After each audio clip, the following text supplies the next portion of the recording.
Varicose veins కి సరైన చికిత్స కోసం సంప్రదించండి ఎవిస్ హాస్పిటల్. నమస్తే రమగారు. నమస్తే జయ. రమగారు, కొంతమంది ఎలా ఉంటారంటే ఎప్పుడు ఏదో ఒక ఇష్యూ కావాలి. అది పుట్టింటి వాళ్ళ, అత్తింటి వాళ్ళ, పక్కింటి వాళ్ళ, అసలు వాళ్ళకి అనవసరం. వాళ్ళకు ఒక టాపిక్ అనేది ఎప్పుడు మాట్లాడుకుంటూనే ఉండాలి ఇంకొకరి గురించి.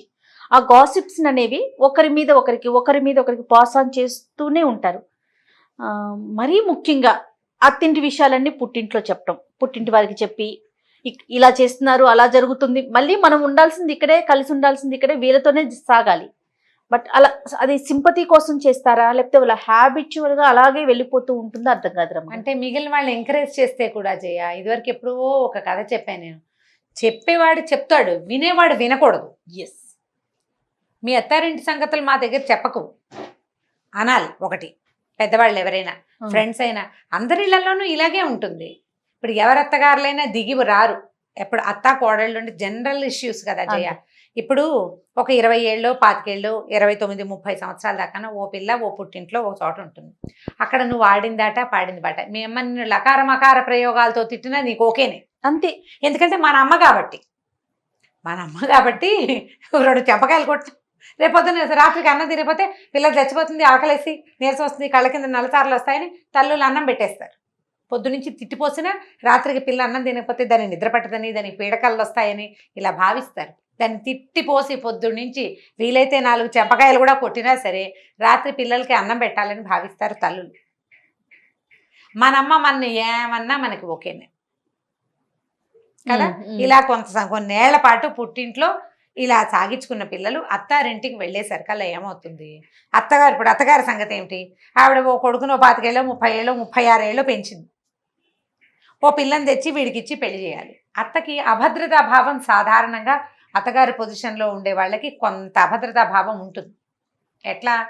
పిల్ల తల్లికేమో అమ్మో నా పిల్లని అత్తాది పరంగా పెంచుకున్నాను, చేతుల్లో పెట్టుకున్నాను, చేతుల మీద నడిపించాను, దీన్ని వీళ్ళు ఏం చేస్తారో అని పిల్ల తల్లికి ఉన్నట్టే పిల్లాడి తల్లికి ఏమని ఉంటుంది, నేను ఇంతకాలం పెంచుకున్నాను, పిల్లాడిని ఇంత ముద్దుగా చూసుకున్నాను, దాని చేతుల్లోకి వెళ్ళిపోతాడేమో, అత్తారికి సొంతమైపోతాడేమోనన్న భయము, దిగులు ఏర్పడతాయి. ఇప్పటిదాకా పిల్లాడి మీద సర్వ హక్కులు నావి, వాడి సంపాదన నాది, పిల్లాడు నా పిల్లాడు, వాడికి 20 ఉండని, 35 ఉండని, 50 ఉన్నా కూడా నా కొడుకు, నేను పెంచుకున్నాను, కష్టపడి నే కన్నా. నువ్వు ఒకదాని మీద అందరూ కష్టపడితేనే కంటారు, కానీ నే కన్నాను. ఈ పిల్ల ఎందుకు చూసావా కొత్తగా వచ్చింది, అది లట్టుగా ఎగరేసిపోతుంది నా కొడుకుని. ఇప్పుడు ఎంత చక్కగా పెళ్లి చేస్తారో జయ, ఎంత బాగా వెతుకుతారో. బారెడు జడ ఉండాలి, నా లెక్క అయితే 4 కళ్ళు 6 జడ ఉండాలి. మీ కోడళ్ళక ఉన్నా లేకపోయినా ఉంచుకుంటే నా కోరిక అది. ఇప్పుడు నాకు ఉండొచ్చు కదా, నాకు 2 కొడుకులు ఉన్నారు, అందమైన పిల్లలు కావాలి. అందంగా ఉండకపోయినా నల్లగా ఉన్నా పర్వాలేదు, నలుపు తెలుపు గోల లేదు మాకు. ఒక 4 కళ్ళు 6 జడ, బాపు గారి బొమ్మలాగా కావాలి నాకు. ఓ దొరుకుతారు, వెతుక్కుంటాం ఇలాగే. ఇప్పుడు కొందరు వెతుకుతాం, అబ్బో పిల్ల మరీ పొట్టి, పిల్ల మరీ నలుపు, లేకపోతే పిల్ల సామంచాయిగా ఉంది, బొద్దుగా ఉంది, లేకపోతే మరీ బక్కగా ఉంది, ఇలా ఓ ఎంచుతారు. ఎంచగా ఎప్పటికీ కుదరలేదు అనుకో, కాంప్రమైజ్ పెళ్ళైతే చాలని పెళ్లి చేసేస్తారు. పెళ్ళైన దగ్గర నుంచి తల్లులకి ఏం అభద్రత ఉంటుందంటే, ఇన్నాళ్ళు నా సొంతమైన నా బిడ్డ వీడితో, ఈ పిల్లతోటి ఉండాల్సి వస్తుంది, డబ్బంతా విడిది, అదే తీసేసుకుంటుంది, విడి మీద ఆధిపత్యం దానికే వచ్చింది. నువ్వు ఆధిపత్యం కోసమే పెళ్లి చేసావు. మనం పెళ్ళి ఎందుకు చేస్తాం? పిల్లాడికి ఒక కంపానియన్ కావాలి. వాడికి 26 వచ్చిన నుంచి మనకి బెంగ, అమ్మో జుట్టు ఊడిపోతుంది పిల్లాడికి, అప్పుడే 6 ఎకరం పోయింది, 5-6 ఎకరాలు పోతుందేమో పెళ్లి నాటికే నీ దిగులు పడతాం. తలంబ్రాలు పోస్తే బాగుండదురా అనే తల్లులు కూడా తెలుసు నాకు. జుట్టు ఊడిపోయింది, తలంబ్రాల ఫోటోలు బాగా రావు, ఎక్కువ జుట్టు ఉండాలి దానికి, అప్పుడు అందంగా ఉంటుంది. ఇలా కూడా ఆలోచిస్తారు. ఇవన్నీ ఆలోచించి ఒక కొత్త పిల్ల రాగానే ఏమంటే దానికి వాడు తానా తందానా అంటాడేమో, ఎంతసేపు పిల్ల కలిసి తిరుగుతూ నన్ను వదిలిపెట్టేస్తారేమో, పిల్లాడు నన్ను వదిలేస్తాడని ఎంత దిగులు పడతారు. ఇదే పని మనం 30 ఏళ్ల క్రితం చేసాం అని గుర్తుండదు. అంతేగా, మన భర్త దగ్గరికి మనం వచ్చినప్పుడు మనకి పిల్లాడు కలిగాడంటే నువ్వు సంతానం కలిగించుకున్నావు, మీ అత్తగారు కూడా ఇదే ఫీల్ అయ్యింది కదా అని కొడుకు తండ్రులకి తోచదు. కూతుళ్ళ తల్లులకి నువ్వు కూడా ఇలాగే మీ అమ్మ దగ్గర నుంచి బయటకు వచ్చావు. ఓ ఇల్లు వాకిలి ఏర్పరచుకున్నావు, అత్తమామతో ఏదో సజావుగానో ఇంకో రాగంగానో ఎలాగోలాగా ఉండి నెట్టుకొచ్చావు. నీ కూతురు కూడా దాన్ని చెయ్యాలి. నువ్వు వివాహం చేస్తున్నావు, నువ్వు చేయదలుచుకుంది పెళ్ళి. నేను బాగా పెంచుకున్నాను, మా పిల్ల ఎవరి మాట విందంటే అలా ఎలా కుదురుతుంది? అసలు అప్పుడు ఇద్దరు రెండు వైపుల నుంచి పెళ్లి పెళ్లిళ్ళు చేయమాకండి, చక్కగా ఎవరింట్లో వాళ్ళు ఎవరింట్లో వాళ్ళు హ్యాపీగా ఉంచుకోవచ్చు. ఇప్పుడు ఇలాంటి మా పిల్ల ఎందుకు లొంగాలి, మా పిల్ల ఎందుకు మాట వినాలి, నా పిల్ల ముందు నుంచి చక్కగా సంపాదన పర్రాలు, ముందు నుంచి దాని జీతం ఉంది, అది అసలు ఒక్క ఇంట్లో ఇటు పుల్ల తీసి అటు పెట్టలేదు, అరిచేతుల్లో పెంచాము. అరిచేతుల్లో ఎందుకు పెంచాము? దీని పుల్ల తీసి అటు పెట్టకపోతే దాని బట్టలు అది కట్టుకోవటం కూడా రాదు, దానికి అది కూడా రాదు. ఇప్పుడు కష్టపడేది ఎవరు? పిల్లలు కదా. ఇప్పుడు కాబట్టి అత్తగారు పని చేయమంటోంది, ఏమి పని చేయకుండా ఉంటే నేను ఎలా చేస్తానని అత్తగారు అంటే తల్లులకి నచ్చదు. తల్లులకి నచ్చకపోగా పైగా కూతురు మీ అత్తగారు ఎలా ఉంది అని అడిగి అదేదో చెప్పగానే ఆవిడ అలాగా ఆవిడ ఇలాగా అని వీళ్ళు మాట్లాడతారు. ఆడపిల్లలకి ఎలా ఉంటుందంటే అమ్మలాగానే చూడాలి అత్తగారు. న్యాచురల్ కదా జయ, మనం అలా చెప్తుంటాం. కూతుర్ని కోడల్లాగా చూసుకోదు, కోడల్ని కూతురులాగా చూసుకోవటం, అత్తగారిని అమ్మలాగా చూసుకోవటం. అలా ఎలా కుదురుతుంది? మీ అమ్మలాగా మీ అత్తగారు చూసుకోవాలంటే నేను చాచలెంపకాయ కొట్టాలి అంతే. రాత్రిపూట దాకా తిరిగి అడ్డమైన తిరుగులు తిరిగితే ఎవడు సమాధానం చెప్తాడు అని మీ అమ్మ అన్నట్టుగా మీ అత్తగారు అంటే నువ్వు ఒప్పుకుంటావా? ఒప్పుకోవు. నాకు ఇది కావాల్సిందే లేకపోతే నేను తిన్ను అని నువ్వు కోడలంటే అత్తగారికి నచ్చుతుందా? నచ్చదు. కోడళ్ళు కోడళ్ళుగా ఉండాలి, అత్తగారులు అత్తగారులుగానే ఉండాలి. ఎలాగా అత్తగారుగా ఉండటం? నీ పిల్లాడికి ఒక పిల్లని తెచ్చి పెళ్లి చేసావు, వాడితో జీవితాంతం ఉండాలి, నీ కొడుకుతో కలిసి సంసారం చేసుకుని పిల్లల్ని కనాలి, నీ వంశాన్ని ముందుకు తీసుకెళ్ళాలి. నీ కొడుక్కి అన్ని చోట్ల ఆ పిల్ల సాయంగా ఉండాలి. అది ఆలోచించుకుని, జాతకాలు చూసుకుని, కంపాటబిలిటీ ఆలోచించుకుని, పిల్లాడు మాట్లాడుకుని, నువ్వు కూడా కట్టం గిట్నం వ్యవహారం మాట్లాడుకుని, వాళ్ళకి ఆస్తుంది, ఇద్దరే అమ్మాయిలు ఉన్నారు, చెరిసగం వస్తుంది, మా వాడికి ఇంత వస్తుందని లెక్కేసుకుని చేసుకుంటారు పెళ్ళిళ్ళు కదా. అప్పుడు నువ్వు ఏం చేయాలి? వాళ్ళిద్దరికీ కంపాటబిలిటీ ఉండేందుకు నువ్వు ప్రయత్నం చేయాలి. వదిలేయండి వాళ్ళని. అంతేగాని వాళ్ళ ఇంట్లో పుట్టింట్లో పనులు నేర్పలేదు. నీ కూతురుంటే నువ్వు నేర్పవు. ఈ రోజులు ఎవరూ నేర్పటం లేదు. వాళ్ళు చావు వాళ్ళు చేస్తారు. ఇప్పుడు పెళ్లి చేస్తారా? అమెరికా వెళ్తే అన్నం వండటం కూడా రాని ఆడపిల్లలు బోల్డ్ మంది వెళ్తారు జయ. ఎలాగోలాగా తంటాలు పడి నేర్చుకుంటారు. వాళ్ళు గిన్నెలు దువ్వుకుంటారు, వంటలు చేసుకుంటారు, బాత్రూములు కడుక్కుంటారు, కొంపగోడు శుభ్రం చేసుకోవాలి, వాళ్ళే చేయాలి, నేర్చుకుంటారు. అంతే. జీవితంతో పాటు నీకు నచ్చేలాగా నీకు వచ్చినట్టుగా వాళ్ళకి రాదు. నీ పరిస్థితి వేరు, వాళ్ళ పరిస్థితి వేరు. జీవితంతో రాజీపడి మెల్లిగా నేర్చుకుంటారు. అవకాశం ఇవ్వాలి వాళ్ళకి, అవకాశం ఇవ్వాలి. నీ దగ్గర పెట్టుకుని ఫలానా మా మేనగోడలు అయితే బ్రహ్మాండంగా వంట చేస్తుంది, దాన్ని చేసుకుంటే బాగుంటుంది, దీనికి వంట రాదు. మేనగోడలు నెల తిరిగేసరికి ₹1,00,000 సంపాదన తేదు కదా. కంపారిజన్స్ చేసుకోకూడదు. తల్లులు కొంత తగ్గాలి. ఇప్పుడు ఇక్కడ పిల్లలు ఎలా తగ్గాలో చూద్దాం. మీ అమ్మ తిట్టింది నేను, ఎవరికి తెలియదు, నువ్వు చెప్పవు. మా అమ్మ ఒప్పుకోదు అని చెప్తావు అంతే నైస్గా. మా అమ్మ నన్ను చెప్పకాయ కొట్టింది అని చెప్తావా? చెప్పవు. మా అమ్మ నన్ను కొట్టింది, మా అమ్మ నన్ను తిట్టింది, అన్నం పెట్టను, నీకు రూపాయి ఇవ్వను, దీపావళి పండగకి గిఫ్ట్ లేవు, బఫ్ట్ లేవు, మానేసి నోరు మూసి కూర్చో, ఉద్యోగం మానే, కాళ్ళు ఎరగొట్టేస్తా అంది. అది కూడా నువ్వు చెప్పవు. అమ్మో మా మమ్మీ ఒప్పుకోదు అని చెప్తావు. అదే మీ అత్తగారిది ఎందుకంటే ఏం నేర్చుకోలేదంటే మా అత్తగారు నన్ను ఇలా అందని ఊరు వాడా ప్రచారం చేస్తావు, ఇరుగు పొరుగు అందరికీ చెప్తావు. మా అత్త అలా అంది, మా అత్త ఇలా అంది, మాది చెప్తావు. నువ్వు మీ అమ్మ గురించి చెప్పలేదు కదా. అమ్మకి ఏమైనా రహస్యాలు ఉంటాయి, అమ్మకి పుట్టింట్లో డీలింగ్స్, అమ్మకి నాన్నతోటి పడదు, వాళ్ళిద్దరు తెక్కొట్టుకుంటారు, అవి కూడా ఏ కూతురు ఎవరికి చెప్పదు,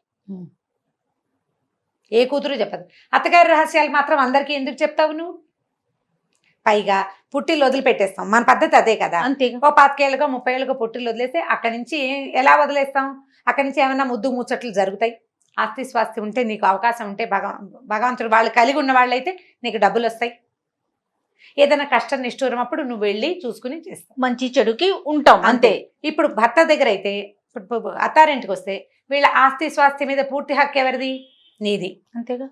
వీళ్ళ తాలూకు బాధ్యత ఎవరిది? నీది. నువ్వు చూడాల్సిందే వాళ్ళని. ఇప్పుడు నువ్వు బాగా ఉండాల్సింది ఎవరితో? అత్తారింటితోటే. వీళ్ళకి మా అత్తగారు మంచిది కాదు, మా ఆడపడుచుకు బుద్ధి లేదు, మా మామగారు ఒకటి మఫు, ఆయన మా ఎవరితోటి మాట్లాడు, ఇలాంటివి చెప్పేటప్పుడు రేపొద్దున చాలామంది ఈ పని చేస్తారు. మా అత్తగారికి మంచిది కాదు, మా ఆడపడుచు వేస్ట్ ఫెలో, లేకపోతే చాలా ఎక్కువ హెరాస్ చేస్తుంది, ఆడపడు చాలా అంటుంది ఇలా అంటుంది, ఆవిడకి మొగుడుతో సజావుగా ఉండదు, మా నెత్తి మీద పడుతుంది చెప్తావు. మీ మామగారు ఏదో అందరికీ చెప్తావు. నువ్వు తప్పించుకోలేనిది ఏమిటో తెలుసా? ప్రతి ఆడపిల్ల వీళ్ళ ముగ్గురి పోలికలు నీ పిల్లలకి వచ్చి తీరతాయి. పిల్లల్ని నువ్వు పెంచుతావు, వాళ్ళల్లో పోలికల్ని నువ్వేం చేయలేవు. జీన్స్ అంతే కదా. వాటిని మార్చడం నీ వల్ల కాదు. నువ్వు రేపు ఉండాల్సింది ఎక్కడా? నువ్వు దేన్నైతే తిట్టి నలుగురికి చెప్పి నానా మాటలు మాట్లాడతావో వాళ్ళ ఆస్తే నీ పిల్లలకి వస్తుంది. ఆస్తితో పాటు వాళ్ళవే జీన్స్ నీ పిల్లలకి వచ్చి తీరుతాయి. ఇదేదో పెద్ద ప్రాబ్లం అనుకో, వాళ్ళని వదిలేస్తావనుకో, నువ్వు పోనీ వీళ్ళని వదిలేసుకుంటావు, వాళ్ళతో ఉండవు, నువ్వు వెళ్ళిపోతావు. పోనీ నువ్వు బయట పెడతావు, వీళ్ళు ఇలా చేశారు ఇలా చేశారు, పెద్ద సమస్య అయినప్పుడు తప్పకుండా బయట పెట్టాలి. ఇప్పుడు అవకాశం ఇచ్చారు మనకి, చట్టంలో చాలా అవకాశాలు ఉన్నాయి. నువ్వు చిన్న చిన్న పెట్టి థింగ్స్ ప్రతిదాన్ని నువ్వు ప్రచారం చేస్తే అది నువ్వు దేని గురించి ప్రచారం చేసావు? నీ చీర మాసిందని నువ్వు చెప్తున్నావు, అంతే కదా. ఇప్పుడు నువ్వు ఉండాల్సింది అందులో, నీ భర్త అందులో వాడు, నీ పిల్లలు ఆ తానులో ముక్కలు, అంతే. దాన్ని నువ్వు తప్పించలేవు. మీ తమ్ముడు పోలిక రాదు, నీ కొడుక్కి కొంచెం వస్తుంది, కొద్దిగా వస్తుంది. మీ తమ్ముడి ఇంటి పేరు రాదు, మన అమ్మ నాన్నల ఇంటి పేరు మన పిల్లలకి రాదు. నువ్వు కావాలంటే మీ నాన్న ఇంటి పేరే ఉంచుకోవచ్చు, నీ పిల్లలు అవకాశం లేదే వీళ్ళ ఇంటి పేరే పెట్టాలి. ఇప్పుడు మనమే కాదు, హిందీ వాళ్ళైనా అంతే, తండ్రి ఇంటి పేరే వస్తుంది. అది తప్పదు కదా. అది తప్పనప్పుడు మనం ఉండవలసిన దాని గురించి బయటకి ప్రచారం చేయకుండా ఉండాలి. మా కోడలికి పని రాదు, మా వియ్యపురాలకి బుద్ధి లేదు, అది బాగా పిల్లలకి నేర్పించలేదు, వీళ్ళింతే వాళ్ళింతేనే వాళ్ళని అనటం అత్తగారిది తప్పు. నువ్వు చూసే చేసుకున్నావు. లవ్ మ్యారేజ్లు అనుకో, అసలు అది వేరే ఎంటైర్లీ డిఫరెంట్ థింగ్ అనమాట. అది ఇప్పుడు నువ్వు అరేంజ్డ్ మ్యారేజెస్ అయినప్పుడు నువ్వు 4 చూసి చేసుకున్నావు, నోరు మూసుకుని ఉండాలి. రాకపోతే నేర్చుకుంటుంది, అంతే. వాళ్ళ జీవితానికి అవసరమైంది వాళ్ళు చేస్తారు. నువ్వు నీ పిల్లాడికి ఒక కంపానియన్ కావాలని పెళ్లి చేసావు. ఏమైనా పద్ధతులు బాగుండకపోతే ఆ అమ్మాయి మీరు కొంచెం సానుకూలంగా అసలు 4 మాటలు మాట్లాడుకుని ఇలా మార్చుకొని అయినా ఇది బాగుంటుందని చెప్పు, వింటే. లేదా ఎవరితోట నేను చెప్పించు, లేకపోతే ఊరుకో. ఎవరి కర్మానికి ఎవరి కర్తలు? వాళ్ళ కర్తలు కాదు కదా మన కర్మానికి కదా, వదిలిపెట్టేసేయాలి. అనవసరమైన ప్రచారం చేస్తే, నీ కోడల్ని తిడితే నీ మనవలు ఎక్కడి నుంచి వస్తారు? కాదు రమ్మగారు, ఇంకొక విషయం అర్థం కాదు. ఈవిడెళ్ళి 100 మందికి చెప్పుకుంటది, కోడలెళ్ళి 100 మందికి చెప్పుకుంటది. మళ్ళీ ఇద్దరూ కలిసి ఒక గూట్లోనే ఉండాలి, ఒక చోటే ఉండాలి. ఈ అమ్మాయి పద్ధతులు మంచివి కాదు. అసలు నేను చాలా మంది అత్తగారిని అట్లా చూస్తాను చెయ్య, ఎంత సింపుల్ గా కోడల మీద మాట్లాడేస్తారు అనేస్తారు. ఎంత అసలు నోటికొచ్చిన చెడ్డ మాటలు, లకార మకార ప్రయోగాలే చీదరగా. వీళ్ళతో ఇట్లా మాట్లాడకూడదన్న ఇంగితం కూడా ఉండదు, ఓపెన్ గా అనేస్తారు. ఆ అమ్మాయిని నీ కొడుకు జీవితంలో ఉంటుంది. ఆ అమ్మాయి వల్ల కలిగిన సంతానమే, అమ్మాయి వల్ల కలిగిన సంతానమే నీ పిల్లలతో నీ పేరుని ముందుకు తీసుకెళ్తాయి, నీ కుటుంబాన్ని ముందుకు తీసుకెళ్తుంది, నీ ఆస్తికి వాళ్లే వారసులు అవుతారు. వీళ్ళు ఎలా ఉండాలంటే, వీళ్ళని కూతుళ్ళని ఎంకరేజ్ చేయకూడదు, తల్లుల్ని కోడళ్ళని తిట్టడానికి. నువ్వు ఇంకో చోటి కోడలుగా వెళ్తావు, నువ్వు ఇంకొక ఇంటి కోడలివి, నువ్వు సరిగా ఉండాలి, మీ అమ్మని సరిగా ఉండివ్వాలి. ఈ కూతుళ్ళేమో తల్లుళ్ళకి చెప్పకూడదు, తల్లులు కూతుళ్ళని ఎంకరేజ్ చేయకూడదు. ఒక చోట కూతురేమో తల్లిని సరి చేయాలి, ఇంకో చోట తల్లి కూతురిని సరి చేయాలి. అమ్మ ఇలాగే ఉంటుంది, నువ్వు కొత్త చోటికి వెళ్ళావు, వాళ్ళతో అడ్జస్ట్మెంట్ కొంచెం కష్టం, వాళ్ళ పద్ధతులు వేరు, వాళ్ళ వంటలు వేరు, వాళ్ళ ప్రవర్తనలు అవి వేరు, మెల్లిగా అడ్జస్ట్ అవ్వు. ఉద్యోగం చేసుకున్నావు, చదువుకున్న పిల్లవి, నీకు 4 చెప్పక్కర్లేదు. మీరు ఫస్ట్ లో అన్నట్టుగా ప్రతిదీ వినకూడదేమో రమ్మగారు, వినకూడదు. అత్తవారింటి సమస్యలు తప్పదు. చిన్న చిన్న పెట్టి థింగ్స్ కి ఎందుకంత ఇంపార్టెన్స్ ఇవ్వాలి? ఇంతకేమిటంటే అందరం ఓ చోటే ఉండాలి, అంతే కదా. ఇలా పైగా ఈ చెప్పినవి వింటారు. ఇదే కాదు, చుట్టుపక్కల వాళ్ళు వినేవాళ్ళు కూడా చాలా మంది ఉంటారు, ఫ్రెండ్స్ కూడా. వాళ్ళ అత్తగారు చాలా దుర్మార్గురాలని ఇంకో 10 మందికి చెప్తారు. నువ్వు ఎంతమంది మాటలు విన్నావు? ఒక అమ్మాయి మా అత్తగారు మంచిది కాదని నీకు చెప్పింది, నువ్వు ఎలా డిసైడ్ చేస్తావు? రెండో పక్క విషయం నీకు తెలియదు కదా. నీతో ఫ్రెండ్లీగా మాట్లాడే నీ ఫ్రెండ్ అత్తగారితో ఏమంటుందో కదా. ఇప్పుడు ఇలా ఫ్రెండ్స్ కూడా వినేటప్పుడు ఇలా ఉంటాయి, ఇలాంటివి జరుగుతాయి. చుట్టుపక్కల వాళ్ళైనా అత్తారిళ్లలో ఇవి సామాన్యం.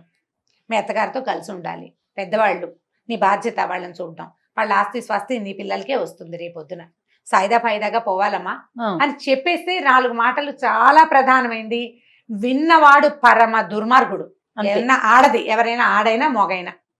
మనకి ఆయన పేరేంటి, మన శ్రీపాద సుబ్రహ్మణ్య శాస్త్రి గారి కథ ఒకటి ఉంది. ఈ కాసికలు చెప్పే వాళ్ళని ఏం చేయాలో అని ఒక జమీందార్ గారు గుమాస్తాను అడిగట. ఏముంది బాబు, విన్నవాడి చెవులు తెగ్గొడితే సరే అని చెప్పేట ఆయన. వాళ్ళ చెవులు కత్తిరిచేస్తే ఇక చచ్చిన వినరు. ఒక అత్త కోడళ్లే కాదు రమ్మగారు, అన్నదమ్ముల మీద అది పెళ్లి ఉంటుంది. చేసుకొని బయటకు వచ్చేసిన తర్వాత అన్న తమ్ముళ్ళని తిట్టిపోసే వాళ్ళు కూడా ఉంటారండి. అవును. అక్క చెల్లెల్ని అన్న తమ్ముల్ని ఎంతసేపు ఇది ఇట్లా అంటే అసంతృప్తులు పాస్ జీవితంలో చేస్తూ ఉంటారు. అసంతృప్తి. మా అన్నయ్య అలా చేశాడు, చిన్నప్పుడు ఇలా చేశాడు, అలాగే ఏదో అయింది, ఇదేదో అయింది, ఏమిటో అయింది. ఆ అన్నతోనో తమ్ముడితోనో మాట్లాడుకోవచ్చు, మాట్లాడరు. మాట్లాడరు. 10 మందికి చెప్పి సింపతిని Gain గెయిన్ చేసుకోవాలని చూసుకుంటూ చూస్తారు. ఉంటారు. అన్ని తప్పులే ఇవి. అంతే. మానవ సంబంధాలు బహుపల్సటి విజయ, వాటిని కాపాడుకోవాలి. ఇబ్బంది ఇప్పుడు ఆస్తులు అన్నదమ్ములు లాగేసి ఆడపిల్లలకి ఇవన్నీ చోట్లు ఉన్నాయి, ఉన్నాయి. లేదని అన్న అవునవును. ప్రతిదానికి పిడికి బియ్యానికి ఒక మంత్రం కాదు చూడు. నిజంగా సీరియస్ ఇష్యూ ఉంటే తప్పకుండా రచకెక్కాల్సిందే. చిన్న చిన్న వాటికి గొడవలు పెంచుకోవద్దు. ఇతరులకి మీ కుటుంబం గురించి చెప్పుకోకూడదు. నీ గురించి చెప్పినట్టే నేను చెప్పే కదా సింపుల్ గా, నా చీర మాసింది చూడు అని ఎదుటివాడికి నువ్వు చూపించచ్చా? చూపించకూడదు. బట్ట మాస్తే ఏం చేస్తాం, మన చీర మాసి కనిపించకుండా కవర్ దాచుకోవాలి కదా. చేసుకోవాలి. కవర్ చేసుకోవాలి. దాన్ని కవర్ చేసుకోవడం చేత అయితే నీ జీవితం గుట్టుగా సజావుగా వెళ్తుంది. నువ్వు 4 సార్లు అంటే మేము కవర్ చేస్తాం వాళ్ళు చేయకపోతే అంటారు.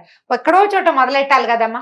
అది నీ వైపు నుంచి మొదలుపెట్టు. ఇప్పుడు నువ్వు కోడలుగా ఉన్నావు, నీకు ఈ ప్రాబ్లం ఉంది అత్తగారితోటి, నువ్వు ప్రశాంతంగా ఉండడానికి ట్రై చెయ్యి. ఈ ఇబ్బంది వస్తుంది కాబట్టి నేను ఇట్లా ప్రవర్తించకూడదు నా కోడళ్లతోటని, రేపు వచ్చే తరపు కోడళ్లతోటి నువ్వు బాగా ప్రవర్తించు. నీ ఫ్రెండ్స్కి చెప్పు, ఇలాగే ఉంటుంది, మనం సర్దుకోవాలి, పెద్దవాళ్ళతో ఇలా చేయకూడదు, చిన్నపిల్లలతో ఇలా ప్రవర్తించకూడదు, రేపు మనకి కోడళ్ళు వస్తారని నువ్వు ఆలోచించు. ఈ ఆడపిల్లల్ని కోడళ్ళని కాల్చుకు తినే అత్తగారులైనా, నిన్న దాకా మనం అత్తగారులతో పడ్డాము, మన కూతుళ్ళు పడతారు. ఈ పద్ధతి మార్చుకోవాలి. ఈ అమ్మాయి మన కొడుకుతో ఉండటానికి ఇల్లు బాకిలి అన్ని వదిలిపెట్టి మన దగ్గరికి వచ్చింది. అమ్మ నీ నాన్నని వదిలిపెట్టి వస్తారు కదా, దీంతో బాగా ఉండాలని పెద్దవాళ్ళు అనుకోవాలి. 2 జయ ఇవి. ఇప్పుడు నువ్వు ఎంత తీర్చినా సరే ఈ సమస్యలు తీరవు. ఎవరికి వాళ్ళు సర్దుకుంటేనే తీరు. ఎస్, అవునండి. 2 వైపుల నుంచి జరగాలి. ఇద్దరూ సర్దుకోవాలి, ఇద్దరూ కొంత తగ్గాలి. పైగా వీళ్ళు ఏం చేస్తారు తెలుసా, తల్లులకి అపరిమితమైన ప్రేమ కొడుకంటే, భార్యలకి భర్తలంటే చెప్పరాని ప్రీతి. వీళ్ళ బంధం ఒకటి, ఇద్దరికి శరీర సంబంధమైందే. తల్లి కన్న ప్రేమ, భార్యకి భర్తతోటి ఉండే ఆపేక్ష. వీళ్ళిద్దరూ కొట్టుకు చచ్చి తాము అత్యంతంగా ప్రేమించే వాడికి నరకం చూపిస్తారు. అవునండి. మనం దేనికోసం లాగుతున్నాం, అసలు ఎవరి వల్ల కనెక్ట్ అయ్యామో మనం, వాడికి నరకం చూపిస్తారు. వీళ్ళిద్దరు వద్దు నాకు అనిపించేలాగా చేస్తారు, వాళ్ళు పారిపోయేలాగా చేస్తారు. మరి దేనికోసం మీరు కొట్టుకునేది ఎందుకు? ఒకటి కోసమే కొట్టుకుంటున్నారు. ఆ ఒకడిని సంతోష పెట్టాలి కదా. 2 వైపుల నుంచి తల్లి ప్రేమగా ఉండాలి పిల్లాడితోటి, పోనీలే పిల్లాళ్ళు కోడలు అని అడ్జస్ట్ అవ్వాలి. భార్య కూడా పాపం నా భర్తకి వాళ్ళ అమ్మ అంటే ఇష్టం, తల్లి లేకపోతే ఎవరు మాత్రం ఎలా ఉంటారు, రేపొద్దున నా పిల్లలైనా ఇంతే కదా అని భార్య అనుకోవాలి. మీరు ఎవరి వల్ల కనెక్ట్ అయ్యారో వాడిని సంతోష పెట్టడం మీ ఇద్దరి విధి. అంతే. వాడిని హాయి సంతోష పెట్టకపోతే పీడా పోయిరి, ప్రశాంతంగా ఉండనియాలి కదమ్మా. అంతేగా. ఇప్పుడు ఈ స్ట్రెస్ఫుల్ జీవితాల్లో వీళ్ళ కొట్లాటల్లో ఈ మగవాళ్ళు చేరి పాపం వాళ్ళకి పిచ్చి వెర్రి ఎత్తుతుంటారు, వాళ్ళకి కౌన్సిలింగ్ కావాల్సి వస్తుంది. అవునండి. నేనంటాను వీళ్ళిద్దరి ఇవన్నీ నవ్వొస్తుంటాయి, ఇవి వస్తాయి కొన్ని వ్యవహారాలు ఇట్లా. మా అత్తగారి గురించి గంటల తరబడి వినాలి మనం. మీకు చెప్పేటప్పుడు నేను గంటల తరబడి వింటే ఎందుకు చెప్తారు, ఏం చెప్పినా ఎన్నిసార్లు అప్పుడు ఎలా చేశారు, ఇప్పుడు ఇలా చేశారు. ఇప్పుడు ఇదంతా ఒకవైపే. అత్తగారితో మాట్లాడితే ఇంకో రకం వెర్షన్ వస్తుంది కదా, వస్తుంది కదా. అందుకని ఎందుకు వచ్చిందని ఇద్దరితో మాట్లాడితే నా తల వాచిపోతుంది, అసలే జుట్టు ఊడిపోతుంది అనుకుంటాను నేను.